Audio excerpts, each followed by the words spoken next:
Mister বিড়াল গাধার পিঠে চড়ে শিকারে বেরোলো। সে একটি সিংহকে শিকার করলো। এরপরে সে সেখান থেকে আবার ছুটে চলা শুরু করলো। এরপর সে একটা বাঘকে শিকার করলো। এরপর সে একটা ভাল্লুককে শিকার করলো। তিনজনকে খাঁচাই করে নিয়ে সে একটি চিড়িয়াখানা বানাইলো। চিড়িয়াখানায় বাঘকে দিয়ে খেলা দেখাতে লাগলো, ভাল্লুককে দিয়ে বলের উপর খেলা দেখাইতে লাগলো, আর সিংহকে আগুনের মধ্যে দিয়ে লাফিয়ে খেলা দেখাইতে লাগলো।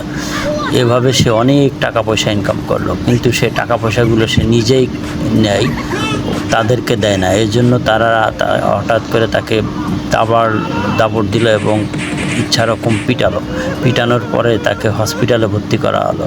বন্ধুরা, পরবর্তী পর্বে গাধা আর মিস্টার বিড়াল কীভাবে ছাগল শিকার করলো সেটাই দেখাবো। তো সেটা দেখতে গেলে অবশ্যই চ্যানেলটি সাবস্ক্রাইব করতে হবে এবং লাইক কমেন্ট দিয়ে শেয়ার করতে হবে। সবাইকে ধন্যবাদ।